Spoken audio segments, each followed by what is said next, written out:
Hey everybody, welcome to Bestie Book Reviews. I'm here with my bestie Mandy. And I'm here with my bestie, Jessica. So what Lucky are we... me! What? Lucky you? Is that what you said? Yeah. Oh, Here with my bestie. lucky me. I'm the lucky one.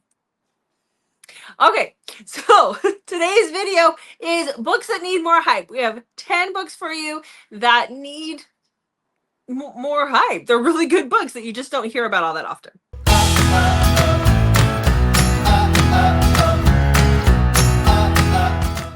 Yes. Let's talk about those. Before we talk about those, Well, hit that subscribe button. It means a lot to us, and we are on our road to 3K. So when we get there, we'll be giving away those coveted cover books, and you don't want to miss out. not at all. So how did you choose your books this time around? All of my books are books that I have read this year that have less than, almost all of them have less than 1,000. One has like 1,300, Okay. I think. Okay. Yeah, I chose books. Mine haven't been all this year. There's two from previous. No, there might be three from previous. But all of them have under 2,000 or less reviews on Goodreads. Some of my only had a couple hundred, and I was like, I don't understand. Some of mine had So- like way less than that. So yeah, read these books, people. They deserve read these books. They like need to be read. Yes, yeah, they should be read. So, okay, so let's get started. Yes, let's do that. All right. So the first book that I have, I read last year, loved it. I never see anybody talk about this, and it is called Lost in Kacadoo. It was so good. Survival, plane crash, the whole shebang. So this is about Abigail. She finds out that her husband, who is this businessman, has been cheating on her, and he's been taking vacations with his mistress because he's douche canoe like that. So she, instead of letting him go on this business trip to Kacadoo, which is a national forest in Australia, she decides that she's going to go with him. She finagles it so that she goes with him. They leave their teenage daughter behind, and off on this trip that she's ruining for him, they go. Well, the plane doesn't make it. The plane crashes, and only she and Mackenzie survive. Now, Mackenzie's been on this flight. He is on the flight with his partner, this guy he's been with for years. He's an older guy, so he's dealing with the loss and the grief from that as well. When these two have to depend on each other, and Mackenzie is bisexual, so he likes both, so we're good there. But they start to develop a relationship with each other, and this ends up with them having to hike out. It is quite the adventure. Loved it. I think it only has like, it's got under 2,000 reviews. So good. Yeah. The audio was good too. Are you ready for my first one? Yes. Okay. Mine is Love, It's Complicated by Janine Collette. Okay. Okay. So this is about Melissa. Melissa, it's just, she's divorced. She's an mature heroine. She has kids, and her ex has moved on with her hairdresser. And so she's devastated. Not only has her ex moved on and has like this younger girlfriend, she no longer can go get her hair done to the perfect color that she loves. So she decides to, after a little bit of wine, break into the hair salon to get her color chip so she knows what color to tell a future stylist. And while she's doing this, the alarms go off and she gets brought into the station by William, our police officer. And then some other things end up happening, and he arrests her again. And they kind of have this little banter going on. Well, even though Melissa's like relationship is over with her husband, like I think they've already been divorced and all of that, she still works in the wedding field. She's a wedding planner. Her and her best friend do this, and she's set up to meet with this client. And the night before, she runs into William at a bar. They kind of spend a little time together. They share a dance, and she feels like it's fairly intimate. And the next day, when she goes to meet with her client, she shows up and she's like, oh, my fiance is running late. And when he walks in, it is William. And I'm just going to leave it there. It was really good. It has some good, like, rom-com feels. There's some angst. I really, really enjoyed this one. Okay. All right. Choking on my self. Anyhow, yeah, that happens. So the next book that I have that definitely needs more hype, it is a newer release. You and I have both read it, and I just feel like it needs all the love. It only has a couple of hundred. And that is Caitlyn Can't Die by I knew Liz you would Hamilton. use that one. Yeah, I figured you knew I would use this one. It's just, it deserves so much more hype. It is just so good. So this is a post-apocalyptic rom-com. So it's about Caitlyn. She was on her, she calls it 2.5 dates, but she was on her third date with this guy when the apocalypse happens. Now, when the apocalypse happens for these guys, it is an illness and it basically creates zombies, or I can't call them, they should call them blobs, but basically yeah, it makes the population into these zombie-like creatures. And so they have been palling around together in the apocalypse. I mean, she says he's not very smart, but the sex is good, so why not? And now she's gotten her period. Now, think about that. Periods were going to suck in the apocalypse. Imagine trying to raid a store that's already been raided to try and get tampons. I mean, it's got to be the worst. So they're actually at the store looking for tampons when something happens. There's the creatures come in. She gets away, but she is injured. And that is when she meets Riley. And Riley has this guy with him. They end up nursing her back to health and taking her with him on the journey. It's called Caitlyn Can't Die. And like Mandy said before, it's not because she can't die. It's like because she really wants to. The apocalypse sucks. But you know, things keep her alive and she just keeps living and she keeps surviving even though the apocalypse really, really sucks. So there is a lot of dark, dry humor in this book, but it is so good and it deserves all the hype and then some. I wish people would just pick it up. It is just that good. It was good. It's so good. Yeah. Okay, what's Okay. next for you? My next one is What's Left of Us by B. Celeste. So this is a marriage in crisis, semi over already story. Just want to put that out there. So we have Lincoln. He is a detective. He gets shot and his partner is killed. And this kind of just spins his whole world around. And he blames himself for this. And all of this is told in flashbacks. So his ex is Georgia, and he basically married her to try and help her, but basically marrying her is what led to him getting shot and his partner getting killed. So he's just got tons of guilt, but he still really loves Georgia. Him and Georgia still see each other sometimes, so it's really complicated and messy. It is a little bit on the dark side. He is a little more of a gruff hero, but it is so incredibly good. I really, really like this. So if you I didn't think I would be somebody who enjoyed Marriage in Crisis, because I'm like, in my mind, I'm like, why do I want to read about a married couple fighting? Like, that does not sound fun. This is not like that at all. I think that if you kind of like that little bit of suspense and a little bit of something different, you will really like this one. And it definitely is a book that needs a lot more hype because it is very good. And if you're familiar with B. Celeste, you know she can bring the angst. Yeah. Okay. So another one, my next one is another author that you and I both like. So I pulled out The Woman by Ren Scher, and honestly, I think this has under 100 ratings. So Really?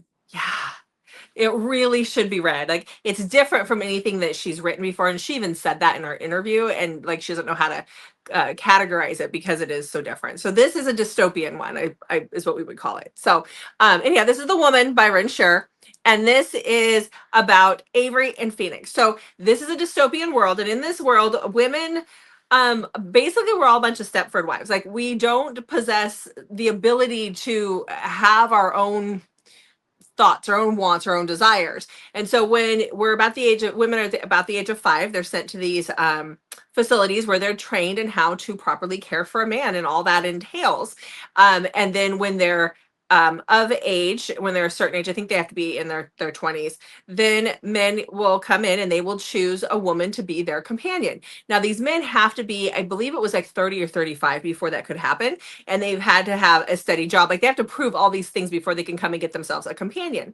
Well, That is where Phoenix comes in. He's actually 28, but he's been made partner in his family's, I think it was an architectural firm, and he is being allowed to go and get himself a companion. But the thing is he wants a woman who has wants and desires. He wants a woman who's different than these like blank canvases. And he doesn't realize that that's what he's looking for, but that is what he's looking for. Now, Avery is a woman like that. She has her own wants and desires, but she has to pretend that she doesn't, because if she is found out by the government, then they will come and take these women. They call them a wound or something, a woman of unnatural nature, and they will come and take them, and they basically get what they assume is like lobotomized when that happens. So this is their story. There's high stakes in this one. She has to keep her like ability to, her emotions have to stay blank. She has to hide that from him for a really long time. I loved it. It was so different and it was so good. Very underhyped, especially if you like dystopian. Very underhyped. Hmm. And the themes it touches on is really cool. Like it's really interesting. Yeah. Mm-hmm. She's an author that needs more hype in general. Oh, in general, yes. So good. Yeah. Yep. Okay. All right, hey. My next one is Possess Me by Jane Henry, and I was really surprised to see that this would fall into the needs more hype, because it is like captor captive, it's dark, it's enemies to lovers, and we have an anti-hero. So this is like right up most of yours alleys, because you guys tune in for all the weird stuff Jessica reads. So we have Liam. Liam takes Cosette. I hope I'm saying that right. Cosette sounds like it. Hostage. He like kidnaps her and takes her because she has betrayed his family, and he finds out she's pregnant with his baby when he takes her hostage. And so this just sets off a whole spiral of things, because now he feels weird about keeping her in a room locked with only a mattress. And he doesn't know how to feel about this whole betrayal situation. And it just really complicates everything when you take somebody hostage and they're already pregnant with your baby. I really liked this one. I don't really want to say anything else, because you kind of have to just read it and like everything unfolds. So if I tell you really anything else, it kind of gives stuff away. But it was good. And there's also audio too. So check it out. Take your baby mama hostage. It complicates he does not know things. when he kidnaps her that she's pregnant. Okay. All right. This kid. Okay. Yeah. Okay. Anyhow, so the next author I have is one that I've said for like the last year and a half or so needs more hype in general. I love this author. So I grabbed The Darkness We Hide by Bryn Ford, because she really does need some more hype. Now this is going to be a duet. The second book is coming out. The book is stressful. I'm sorry. The second book, I think she said it was in June. She just announced it. It was in her newsletter. It is coming. She's in the middle of writing it. She is coming. It is coming. So this is a dystopian again. Apparently, I like that this time around. I think it's because it falls into such a small niche of people looking for dystopian. Those are the ones that tend to need more hype. But this is about Gemma and Oz. So Gemma was assaulted by 4 guys. And off page before the book starts. When the book starts, she is getting revenge for the assault in a very gruesome way. She is live streaming the unaliving of 3 out of these 4 guys. Now, in this dystopian world, if you are a violent criminal, you are convicted as a violent criminal, you are sent to what they call lawless land, which is basically the Mojave Desert with a big wall around it. And you are let free out there. It is a lawless land. There is everything goes out there if you can survive it. And so she knows she's going to get sent there. And so she's really kind of lost her mind at this point. The trauma from what happened to her has been just so devastating to her that she's a little unhinged. And so she knows that the 4th guy was actually arrested and taken to lawless land. And so she wants to get a revenge no matter what happens. And so she kills these other guys on live stream so that she'll get arrested and sent to lawless land. When she gets there, there is a guy on a motorcycle after she survives being let out into this lawless land area who kidnaps her and takes her, and that is Oz. He is immediately attracted to her. There is something about her and her pink hair, and he is just all about it. And so we see the start of their relationship. This does end on a cliffhanger. You're gonna have to read the second book to get the resolution, but I know Bryn was saying that she was having a hard time writing it because every time she goes to do something, Oz is like, you can't do that to her in her head. And so she has to rewrite that part. Because if she isn't happy with what she's writing, like if the character in her head is not happy with what she's writing about Gemma, then Oz in her head gets mad about what she's writing about Gemma, which is really interesting to see her writing process and how that works. I know it's always funny when authors are like, this character really frustrated me with how he forced me to write him. Yes. This is such an interesting process. Yeah, her newsletter was very interesting where she was talking about that. I thought was very cute. So yeah. Okay. What do you got? So my next one is Royal Heart by Nana Malone. This is a very light Beauty and the Beast retelling. We have a scarred hero, we have enemies to lovers, and we have a fake marriage for a reason that I've never read about before, and I love this one. So this is part of the Black Rose auction, and Damon is a thief who Ari's dad trained to be a thief. And they have a falling out and do not like each other. But Ari watched secretly basically everything her dad did, and so she's very knowledgeable, but she works on the other side, you know, with the law and tracking down criminals. And they need to get this jewelry, the stone, the royal heart back, and it's going to be up at the auction. So he comes and like tries to get her to agree. She says no, and so he goes to her boss, who basically is like, sure, she'll do it, and forces her to do it. But this is such an elite auction. Like, you get watched before you're allowed to go. Like, they stalk you basically, or surveillance, I think is the correct word, not stalk. And so they have to act like a married couple. So they have a fake marriage so they can get in to get this stone. And I just loved it so much. It was so different and so good that, yeah, everybody needs to go read it. Okay. Okay. So the last book I just read this week. Do you want to guess what it is, Mandy? The last book that you just read this week? No. It's gonna be Death Valley. Yeah, it is Death Valley, because this came out in February, and I was surprised because it's by Karina Halley, and her books are typically very popular, but I think a lot of more of her paranormal books are picked up. But it should have been out by, like, it has only 1,000 ratings on it.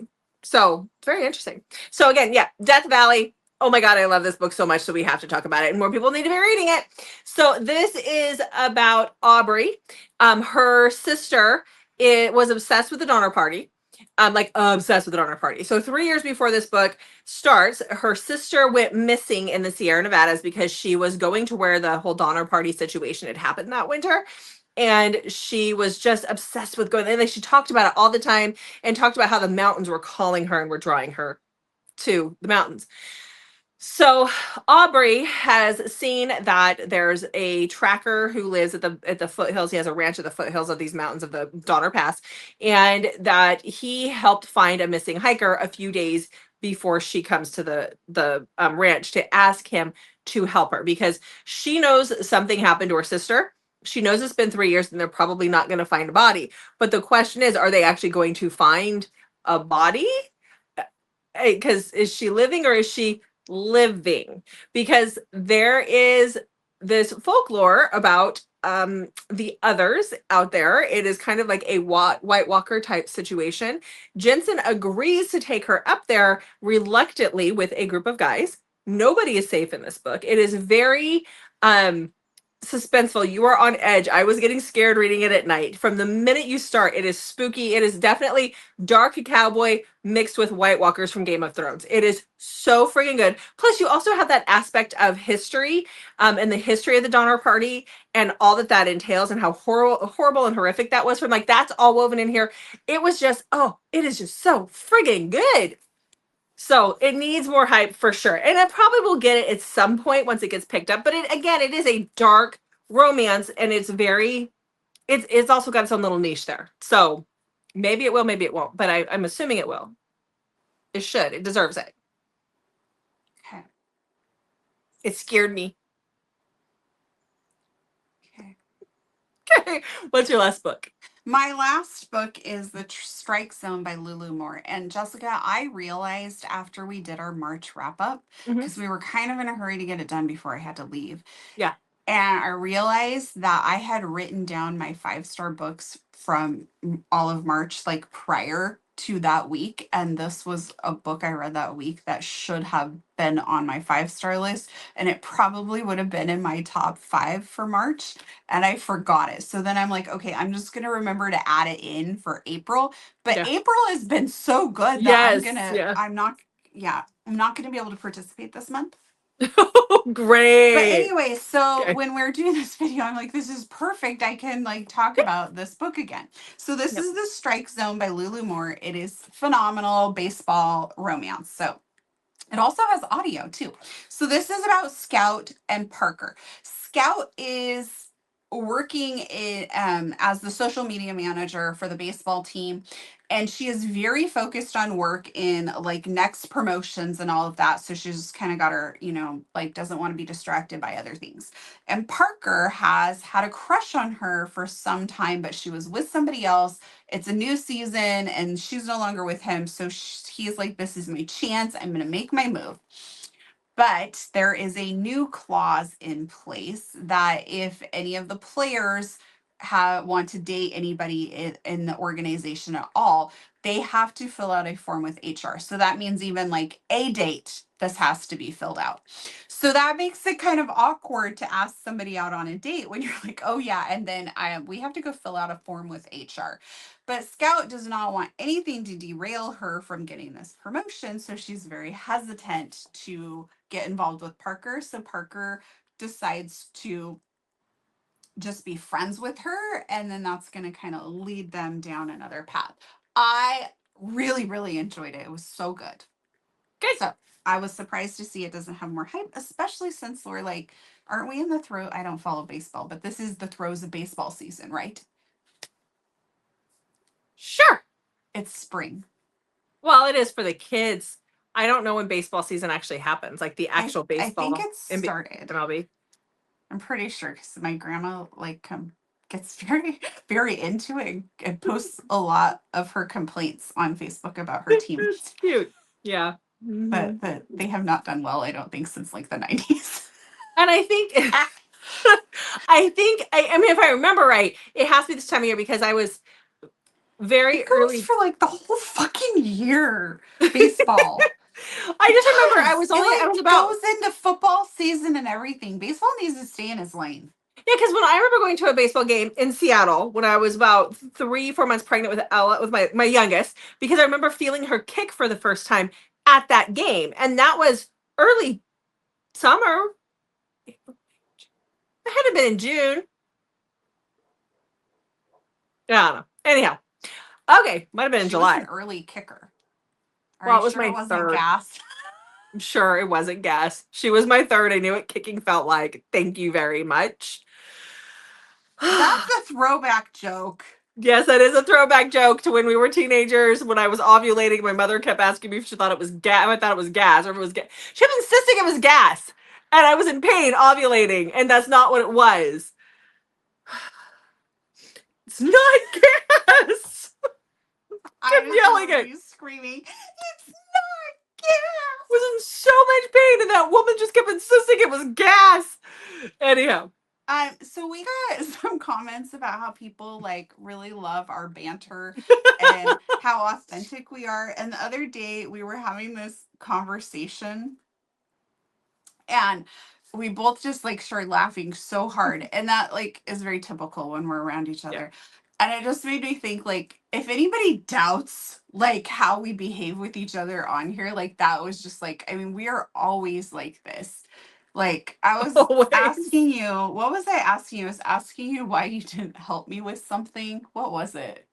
Oh, you were giving me crap because I haven't seen like any movie from when we grew up, like The No, Princess Bride. 16 The candles. Yeah, I haven't seen I that. And mean, I said I blamed you because you should have made sure I was watching those. And then I was like, but you did have your hands full teaching me how to clap to a beat. And then we like burst out laughing hysterically on the phone. Oh my God. I totally forgot about that until you brought that up too. Because we were in church and Mandy was off. I was like, let me help you. And it was years of trying to. But she finally got it right. It felt like years. Probably was only months. But thankfully, Mandy is a teachable person and she can clap on beat. What'd you say, most of the time? Yeah, now unless it gets mixed up. I forgot about that. That was so funny. Mm-hmm. I remember standing in church. I remember exactly where we were when I realized that you couldn't clap on beat. I grew up in a Catholic church, okay? There were no drums in a Catholic church. Yeah. All right, guys. Well, yes, you get the authentic us. If you were ever to go out to dinner with us, this is what it's like. So, yeah. Also, I read that friendships that have like banter and pick on each other, like it's actually extremely healthy. Mm-hmm. Oh, that's good. We're really healthy. We are. We have a very strong friendship. We do. We very much do. So, I love you. Oh, I love you too. You know. So Okay. much so that I've decided that it is gonna be you and I on the Centaur reading bareback and not you and Jeff. Okay.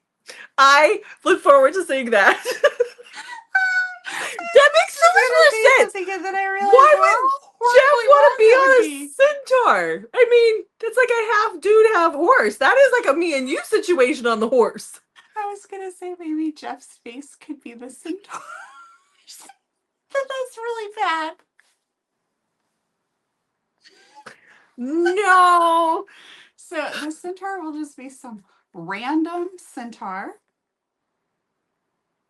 Yeah, because I don't want to ride on Travis Kelce's centaur.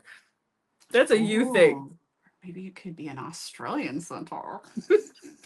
He's only 21. Yeah, and as Karen said, yada yada yada. God, I feel so dirty just thinking about it. But I still send you TikToks. I know.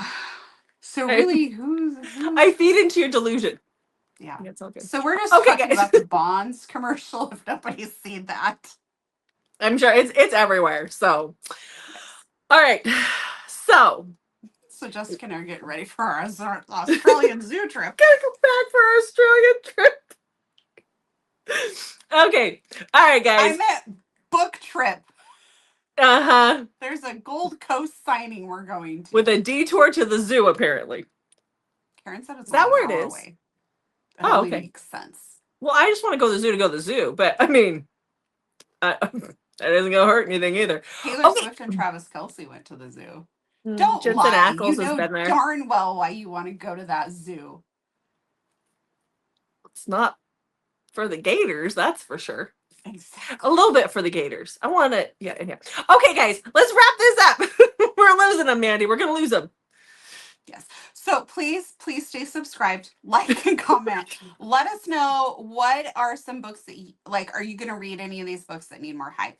Mm-hmm. Tell us all the things. We hear from you guys a lot, but this is one thing you appreciate on your channel is that you hear about the books that need more hype. So let us know, which ones do you want to read? Or are there other books that need more hype that we should be checking out? Put those in the comments too. And we've done this like 3 or 4 times. So there is a more hype playlist, and this will be in there, so you can go back and watch those videos as well. So yeah. Okay. All right, guys. So thanks for watching. We'll see you in the next video.